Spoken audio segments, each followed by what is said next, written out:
ICSE 10th क्लासचं फिजिक्सचं force lesson आपण बघत आहे. त्यामध्ये आपण ह्याच्या पहिल्याच्या व्हिडिओमध्ये मोमेंट ऑफ फोर्सचा कन्सेप्ट समजला होता. आता आपण मोमेंट ऑफ फोर्सचे काही एक्झाम्पल्स बघणार आहे. Common example of moment of force. त्यामध्ये सगळ्यात पहिले जे एक्झाम्पल आपण बघणार आहे ते आहे ओपनिंग ऑफ डोअर, ओपनिंग और क्लोजिंग ऑफ डोअर. आता इथे आपल्याला माहिती आहे की जो डोअर असतो, दरवाजा असतो, तर एक साईड जो आहे तो काय असतो, हिंज सपोर्टेड असतो. ठीक आहे. आणि जो हँडल असतो तो काय असतो, हा जो हिंज सपोर्टेड जो एंड आहे त्यापासून मॅक्झिमम डिस्टन्सवर असतो. जसं या डायग्राममध्ये जर आपण बघितलं तर BC जो आहे इथे, BC इथे काय आहे, हिंज सपोर्ट आहे. ठीक आहे. आणि हँडल जो आहे तो या P पॉईंटवर आहे. ठीक आहे. म्हणजे हँडल जेवढं मॅक्झिमम डिस्टन्स पॉसिबल आहे तेवढ्या मॅक्झिमम डिस्टन्सवर आपण हँडल काय करत असतो, फिक्स करत असतो. ठीक आहे. आता जर हे डिस्टन्स मॅक्झिमम असेल, हँडलचं या हिंज सपोर्टपासूनचं डिस्टन्स जर मॅक्झिमम असेल तर या डोअरला ओपन करण्यासाठी किंवा क्लोज करण्यासाठी लागणारे जे फोर्स आहे ते काय राहते, मिनिमम राहते.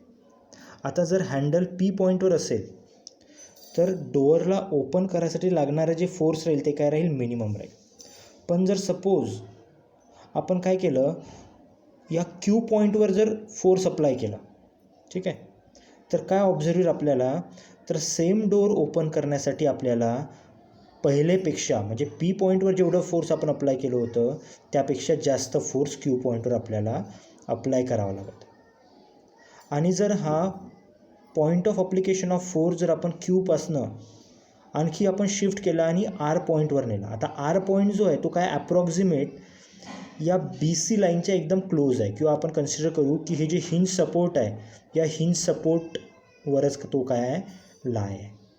मग या केसमध्ये काय होईल, जर हा R पॉईंट या हिंज सपोर्टवर जर असेल तर या R पॉईंटवर आपण कितीही जरी फोर्स अप्लाय केलं तरी हा दरवाजा ओपन होणार नाही किंवा क्लोज होणार नाही.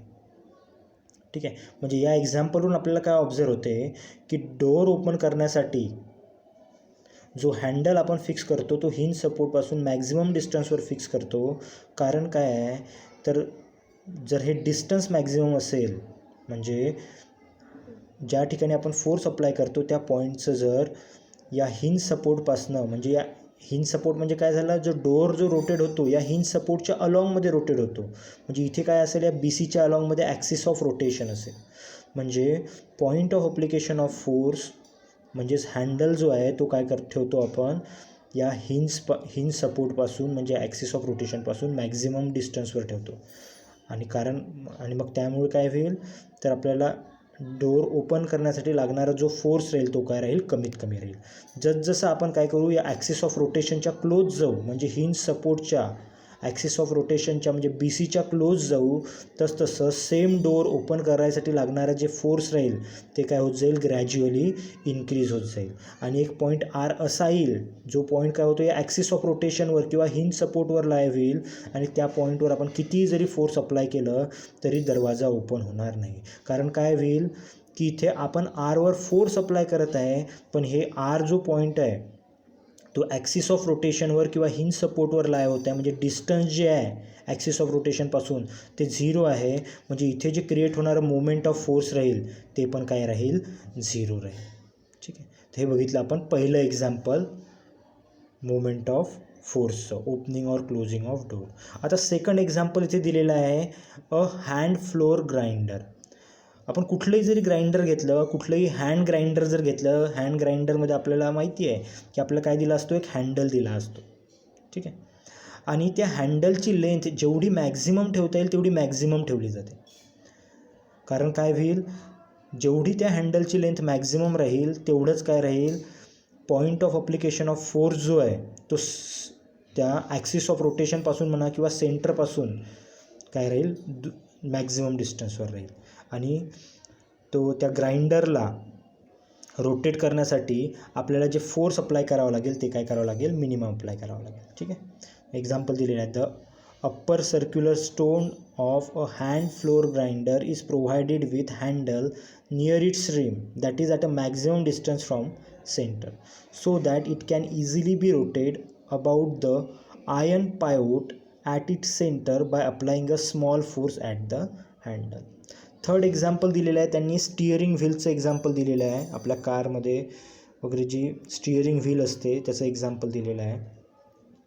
आता या स्टिअरिंग व्हीलला आपण रोटेट करण्यासाठी जे फोर्स अप्लाय करतो तर या स्टिअरिंग व्हीलच्या रिमवर अप्लाय करतो. हा जो सर्क्युलर पोर्शन दिसतोय त्याला आपण काय म्हणतो, रिम म्हणतो. ठीक आहे. आणि जे आपण फोर्स अप्लाय करतो ते काय असते, या रिमला टँजेन्शियल असते. आता या टँजेन्शियल फोर्समुळे काय होतं तर याच्यामध्ये टर्निंग इफेक्ट होतो, म्हणजे मोमेंट ऑफ फोर्स प्रोड्यूस होतो. ठीक आहे. आता इथे हा जो सेंटर आहे या सेंटरच्या अलॉंगमध्ये हे रिम काय होत आहे, रोटेट होत आहे. एकतर अँटी क्लॉकवाईज रोटेट होईल किंवा इकडे जसं दाखवलं आहे त्या टाईपमध्ये क्लॉकवाईज रोटेट आहे. पण ॲक्सिस ऑफ रोटेशन कुठे आहे, इथे सेंटरमध्ये आहे. हा इथे जो ब्लॅक आणि व्हाईट स्पॉट दिसतोय तिथे. ठीक आहे. आता जे फोर्स आपण अप्लाय करत आहे रिमवर अप्लाय करत आहे. ठीक आहे. आता इथे स्टिअरिंग व्हीलमध्ये इथे त्यांनी शो केलेलं आहे की फोर्स जो अप्लाय केलेला आहे पहिल्या केसमध्ये आणि दुसऱ्या केसमध्ये त्या फोर्सची डायरेक्शन दोन्ही याच्यामध्ये सेम आहे. फोर्स काय, लेफ्ट टू राईट आहे. दुसऱ्या केसमध्ये पण लेफ्ट टू राईट आहे. पण पहिल्या केसमध्ये point of application of force जो आहे तो ए पॉईंट आहे आणि दुसऱ्या केसमध्ये आहे बी पॉईंट. जेव्हा सेम डायरेक्शनचं फोर्स आपण ए पॉईंटवर अप्लाय केलं तर या स्टिअरिंग व्हीलमध्ये जे रोटेशन आलं ते आलं अँटी क्लॉकवाईज डायरेक्शनने आहे. आणि जेव्हा सेम डायरेक्शनचं फोर्स आपण बी पॉईंटवर अप्लाय केलं तर इथे जे रोटेशन आलं ते आलं क्लॉकवाईज डायरेक्शनने. म्हणजे फोर्सची डायरेक्शन चेंज न करता फक्त point of application of force जरी आपण चेंज केलं तरी इथे या स्टिअरिंग व्हीलच्या रोटेशनची डायरेक्शन काय झाली आहे, चेंज झालेली. ठीक आहे. तर हे बघितलं आपण स्टिअरिंग व्हीलचं थर्ड एक्झाम्पल. त्यानंतर आणखी एक एक्झाम्पल इथे दिलेलं आहे बायसिकलचं. बायसिकलमध्ये आपण काय करतो, फूट पॅडलनी त्याला काय व्हील्सला काय करत असतो, रोटेट करत असतो. तर इथे बघा त्यांनी शो केलेलं आहे. तर एक बिगर व्हील असते, टूथेड व्हील आहे हे. ठीक आहे. त्याला आपण काय करतो, या फूट पॅडलवर फोर्स अप्लाय करून त्याला रोटेट करतो. ठीक आहे. त्यामुळे हे व्हील काय होते, रोटेट होते. इथं आपण फोर्स अप्लाय केला, हा ॲक्सेल आणि मग हा व्हील काय होतो, रोटेट होतो. हा टूथेड व्हील आहे आणि या व्हीलला आपण दुसऱ्या व्हीलबरोबर, रेअर व्हीलबरोबर जो काय असेल या व्हीलपेक्षा कम्पॅरेटिव्हली स्मॉल असेल त्याच्याशी आपण या चेननी काय केलेलं आहे, कनेक्ट केलेलं आहे. ठीक आहे. जेव्हा आपण फूट पॅडलवर काय करतो, फोर्स अप्लाय करतो. आता हा बघा इथे फूट पॅडलचा हा काय आहे, हँडल आहे. ठीक आहे. काय हँडल म्हणतो आपण, पॅडल आहे. पायाने मारतो म्हणून याला काय म्हणतो आपण, पेडल. फूट पेडल आहे हा. ठीक आहे. पायाने आपण त्याला रोटेट करतो म्हणून याला काय म्हटलं आपण, पेडल म्हटलेलं आहे. ठीक आहे. या पेडलवर जेव्हा आपण काय करतो, आपण फोर्स अप्लाय करतो तर हा पेडल काय होतो, रोटेट होतो. तर या ठिकाणी पण बघा. ठीक आहे. हा व्हील जो रोटेट होतं या पॉईंटच्या अक्रॉसमध्ये, इथे हा जो पॉईंट आहे इथे याच्या अक्रॉसमध्ये रोटेट होत आहे. म्हणजे ॲक्सिस ऑफ रोटेशन कुठून पास होत आहे, इथून पास होत आहे. ठीक आहे. आणि ह्या फूट पॅडलचं डिस्टन्स आपण काय करतो, जेवढं मॅक्झिमम ठेवता येईल तेवढ्या काय ठेवतो, या फूट पेडलची लेंथ ठेवतो. कारण काय होईल, जेवढी मॅक्झिमम याची लेंथ राहणार आहे तेवढं याला रोटेट करण्यासाठी हा जो व्हील आहे, ठीक आहे, टूथेड व्हील, याला रोटेट करण्यासाठी अप्लाय करावा लागणारा फोर्स काय राहील, कमी राहील. पण जर या पेडलची लेंथ आपण कमी केली तर सेम व्हीलला रोटेट करायसाठी काय करायला लागेल, आपल्याला मॅक्झिमम फोर्स अप्लाय करावा लागेल. म्हणून जेवढं मॅक्झिमम हे पेडलची लेंथ आपल्याला ठेवता येईल तेवढी आपण काय करतो, ठेवत असतो.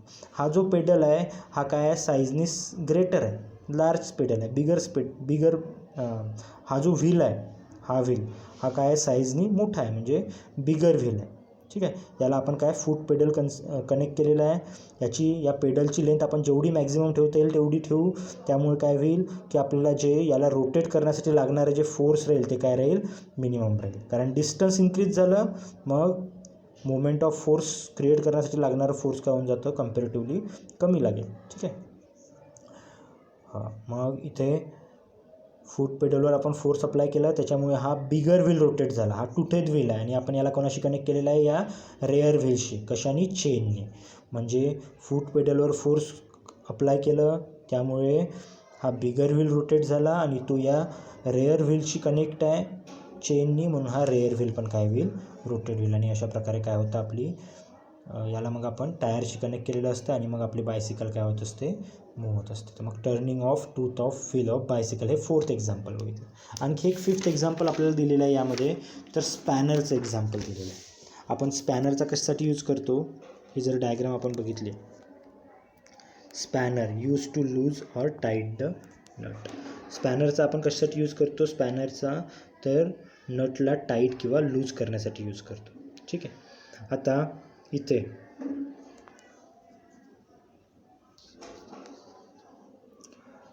फोर्स आपण या एंडला अप्लाय करू आणि नट कुठे आहे, या एंडला आहे. ठीक आहे. आता हा जो हँडल आहे, या हँडलची लेंथ जेवढी जास्त राहील तेवढं या नटला रोटेट करायसाठी लागणारा फोर्स काय राहील, कमी राहील. ठीक आहे. आणि याची जर लेंथ कमी असेल तर लागणारा फोर्स काय राहील, जास्त राहील. ठीक आहे. म्हणजे जर आपल्याला समजायचं आहे तर एक particular amount of movement of force इथे क्रिएट करण्यासाठी, particular amount of movement of force create करण्यासाठी आपल्याला जे लागणारा फोर्स आहे ते कोणावर डिपेंड राहील, सरळ सरळ या हँडलच्या लेंथवर डिपेंड राहील. ठीक आहे. आता जर याला अपवर्ड डायरेक्शननी जर फोर्स अप्लाय केला तर हा जो कुठल्या डायरेक्शनने रोटेट होईल, अँटी क्लॉकवाईज डायरेक्शनने रोटेट होईल. आणि हा अँटी क्लॉकवाईज डायरेक्शनने जर रोटेट झाला तर हा नट काय होईल, लूज होईल. आणि जर फोर्स आपण अपोजिट डायरेक्शनने अप्लाय केला, आता सपोज डाऊनवर्ड डायरेक्शनने अप्लाय केलं तर मग हा कसा रोटेट होईल, स्पॅनर क्लॉकवाईज डायरेक्शनने. आणि जर क्लॉकवाईज डायरेक्शनने रोटेट झाला तर नट काय होईल, टाईट होईल. तर या प्रकारे आपण काय बघितले, 5 एक्झाम्पल बघितले. ठीक आहे. या 5ही एक्झाम्पलवरून आपण काय कन्क्लुजन काढलं की we conclude that the turning of body about an axis depend not only on magnitude of force but it also depend on perpendicular distance of line of action of applied force from the axis of rotation. Larger the perpendicular distance, lesser is the force needed to turn the body. म्हणजे या 5ही एक्झाम्पलवरून आपल्याला हे notice झालं आहे की कुठल्याही बॉडीला rotate करण्यासाठी, त्याच्यामध्ये टर्निंग इफेक्ट प्रोड्यूस करण्यासाठी, म्हणजेच मुवमेंट ऑफ फोर्स त्याच्यामध्ये क्रिएट करण्यासाठी आपल्याला फोर्सची पण गरज असते. आणि दुसरं म्हणजे काय, तर perpendicular distance of line of action of force from the axis of rotation, यावर पण ते काय राहील, मुवमेंट ऑफ फोर्स डिपेंड राहील. म्हणजे दोन गोष्टीवर, फोर्सवर आणि perpendicular distance of line of action of force from the axis of rotation. आता हे जर परपेंडिक्युलर डिस्टन्स जास्त असेल तर लागणारं जे फोर्स राहील, particular amount of movement of force create करण्यासाठी लागणारा फोर्स काय राहील, कमी राहील. आणि हे जर डिस्टन्स कमी असेल तर फोर्स काय राहील, जास्त राहील. ठीक आहे. म्हणजे मुवमेंट ऑफ फोर्स कोणत्या दोन गोष्टीवर डिपेंड आहे, एक म्हणजे magnitude of force and second म्हणजे perpendicular distance of line of action of force from the axis of rotation. तर या कॉमन एक्झाम्पलवरून आपण हे कन्क्लुजन काढलं.